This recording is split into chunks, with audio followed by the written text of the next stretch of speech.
മമ്മൂട്ടി കോൺഗ്രസിലേക്കോ? അങ്ങനെയാണ് എന്ന സൂചനകൾ മണക്കുകയാണ്. കോൺഗ്രസിലേക്ക് പോകുന്ന മമ്മൂട്ടി വെറുതെ പോവുകയല്ല, അത് പഴയൊരു സഹായത്തിനുള്ള നന്ദി കൂടിയാണ്. ഇങ്ങനൊരു വെളിപ്പെടുത്തൽ നടത്തിയിരിക്കുകയാണ് ആലപ്പി അഷ്റഫ്. മെഗാസ്റ്റാർ മമ്മൂട്ടി കോൺഗ്രസ് ടീമിനോട് അടുക്കുന്നു. കോൺഗ്രസിൽ വളരെ ഇൻട്രസ്റ്റിംഗ് ആയിട്ടുള്ള വാർത്ത. അതേസമയം BJPക്ക് തിരിച്ചടി, CPM-ന് കൂറ്റൻ തിരിച്ചടി. സൂചനകൾ വരുന്നത് ഇപ്രകാരമാണ്. മമ്മൂട്ടിയുടെ വീട്ടിൽ മുൻപ് ഇൻകം ടാക്സ് റെയ്ഡ് നടന്നിരുന്നു.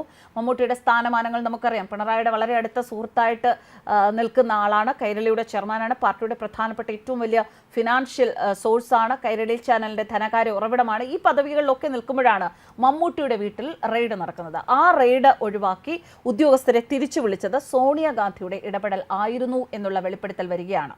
ഇപ്പോൾ പഴയ ചരിത്രം പൊങ്ങി വരുന്നത് മമ്മൂട്ടി ഇതിനൊക്കെ നന്ദി പറയാനും താങ്ക് യു പറയാനും ഒക്കെ ഉള്ള ഒരു അവസ്ഥയിലേക്ക് എത്തുകയാണ്. അതുകൊണ്ട് തന്നെയാണ് കോൺഗ്രസിലേക്ക് മമ്മൂട്ടി പോകുമ്പോൾ മനസ്സിലാക്കേണ്ടത് അതൊരു നന്ദി പ്രകാശനമാണ്.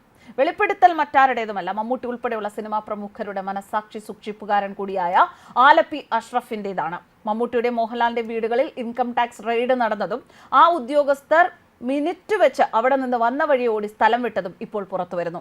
UPA സർക്കാരിന്റെ കാലത്താണ് ഈ റെയ്ഡ് നടക്കുന്നത്. റെയ്ഡിന്റെ കാരണമായിട്ടുള്ള പരാതി നൽകിയത് അന്തരിച്ച സുകുമാർ അഴീക്കോടായിരുന്നു. സുകുമാർ അഴീക്കോട് 2 നടന്മാർക്കും എതിരെ അന്നത്തെ മന്ത്രി AK ആന്റണിക്ക്, പ്രതിരോധ മന്ത്രിക്കാണ് പരാതി നൽകിയത്. ആന്റണി ഇടപെട്ടാണ് മഹാനടന്മാരുടെ വീടുകളിൽ റെയ്ഡിനുള്ള ഒരു ചുക്കാൻ പിടിച്ചത്. തുടർന്ന് മമ്മൂട്ടിയും മോഹൻലാലിനെയും രക്ഷപ്പെടുത്താൻ ഉദ്യോഗസ്ഥരെ തിരികെ വിളിപ്പിക്കാനും റെയ്ഡ് അവസാനിപ്പിക്കാനും നമ്മുടെ സോണിയാഗാന്ധി ഇടപെട്ടു. അങ്ങനെ അവരെ രക്ഷിച്ച വലിയ വെളിപ്പെടുത്തൽ കേരള സമൂഹത്തിന് മുൻപാകെ ഇപ്പോൾ വരികയാണ്. ഒപ്പം വലിയ ഒരു ധ്രുവീകരണം കേരള രാഷ്ട്രീയത്തിലും കേരള സമൂഹത്തിലും ഉണ്ടാകുന്നു. കോൺഗ്രസിലേക്ക് വിവിധ തലങ്ങളിലുള്ള മുസ്ലിം പ്രൊഫൈലുകൾ കൂട്ടമായിട്ട് അടുക്കുകയും ചേക്കേറുകയും അനുകൂലമായ ഒരു നിലപാട് സ്വീകരിക്കുകയും ചെയ്തു. ഒടുവിൽ PV അൻവറാണ് കോൺഗ്രസിലേക്ക് അടുക്കുന്ന സൂചനകൾ ഉണ്ടായിരുന്നത്. അതിനുശേഷം ഇപ്പോൾ വീണ്ടും ധ്രുവീകരണത്തിന്റെ സൂചനകളാണ് വന്നുകൊണ്ടിരിക്കുന്നത്. മമ്മൂട്ടിയും മോഹൻലാലിനെയും ആദായ നികുതി റെയ്ഡുകളിൽ നിന്ന് രക്ഷിച്ചത് സോണിയാഗാന്ധി എന്ന് ആലപ്പി അഷ്റഫ് പറയുന്നു. സൂപ്പർ സ്റ്റാർ മമ്മൂട്ടിയുടെ രാജ്യസഭാ സീറ്റ് ജോൺ ബ്രിട്ടാസ് തട്ടിയെടുത്തു എന്ന വെളിപ്പെടുത്തലിന് പിറകെ സംവിധായകൻ ആലപ്പി അഷ്റഫിന്റെ അടുത്ത ബോംബ് തന്നെയാണ് ഇത്. UPA ഭരണകാലത്ത് ആദായ നികുതി ഊരാക്കുടുക്കിൽപ്പെട്ട മമ്മൂട്ടിയും മോഹൻലാലിനെയും രക്ഷിച്ചത് സോണിയാഗാന്ധിയുടെ ഇടപെടലാണ് എന്നാണ് ആലപ്പി അഷ്റഫ് പറയുന്നത്. കേന്ദ്രമന്ത്രിയായിരുന്ന തെലുങ്ക് താരം ചിരഞ്ജീവിയുടെ അഭ്യർത്ഥന മാനിച്ചാണ് സോണിയാഗാന്ധി ഇടപെട്ട് മമ്മൂട്ടിക്കും മോഹൻലാലിനും എതിരായ ആദായ നികുതി അന്വേഷണം അവസാനിപ്പിച്ചത് എന്നും അഷ്റഫ് തന്റെ യൂട്യൂബ് ചാനലിലൂടെ വെളിപ്പെടുത്തി.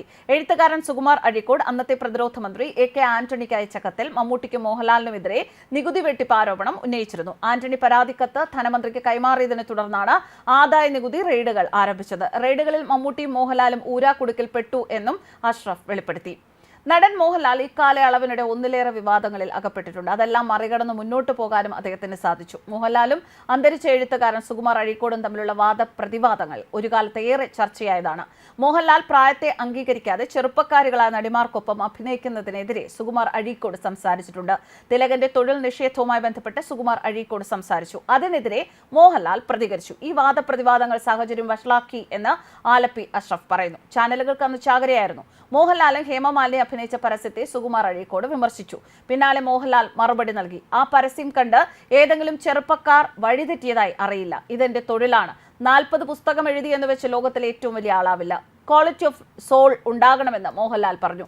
ഇത് അഴീക്കോട് മാഷെ കൂടുതൽ പ്രകോപിതനാക്കി. മോഹൻലാൽ കുങ്കുമം ചുമക്കുന്ന കഴുതയാണ് എന്നും കുങ്കുമത്തിന്റെ മണം അതിനറിയില്ല എന്നും മാഷ് തിരിച്ചടിച്ചു. വല്ലാത്തൊരു കാലഘട്ടത്തിലൂടെയാണ് മോഹൻലാലും മമ്മൂട്ടിയും കടന്നുപോകുന്നത്. പ്രതാപത്തിന്റെ മധ്യാഹ്നം നഷ്ടപ്പെട്ടു പോകുമെന്ന ഭയത്താൽ അവർ വെപ്രാളം കൊള്ളുകയാണ് എന്ന് അഴീക്കോട് മാഷ് പറഞ്ഞു. വൃദ്ധരായ ആൾക്കാർ വൃദ്ധരുടെ വേഷമേ സ്വീകരിക്കാവൂ എന്ന നിർദ്ദേശവും അദ്ദേഹം വെച്ചു. ഇത് കേട്ട് ഫാൻസ് ഇളകി. പലയിടത്തും സുകുമാർ അഴീക്കോടിന്റെ കോലം കത്തിച്ചു. എന്നാൽ അദ്ദേഹം വിമർശനം തുടർന്നു എന്ന് ആലപ്പി അഷ്റഫ് ചൂണ്ടിക്കാണിക്കുന്നു. ഒരിക്കൽ തന്റെ മുടി കാണിച്ച് ഇതെന്റെ സ്വന്തം മുടിയാണ്, ഷോപ്പിൽ നിന്ന് വാങ്ങിയതല്ല എന്ന് പറഞ്ഞു. ഇവരുടെ വിഗഴിച്ചാൽ ഇവർ വെറും കങ്കാളന്മാരാണ് എന്നും മാഷ് പറഞ്ഞു. എന്നിട്ടും കലിപ്പ് തീരാതെ മോഹൻലാലിനെതിരെ മാനനഷ്ട കേസ് ഫയൽ ചെയ്ത് കോടതി കയറ്റി. അന്നത്തെ കേന്ദ്ര പ്രതിരോധ മന്ത്രിയായിരുന്ന AK ആന്റണിക്ക് മാഷ് കത്തെഴുതി. ആദ്യത്തെ കത്ത് മോഹൻലാലിന് ലഫ്റ്റനന്റ് കേണൽ പദവി കൊടുത്തതിന് എതിരായിട്ടായിരുന്നു. എന്നാൽ അതിന് യാതൊരു പ്രതികരണവും ലഭിച്ചില്ല.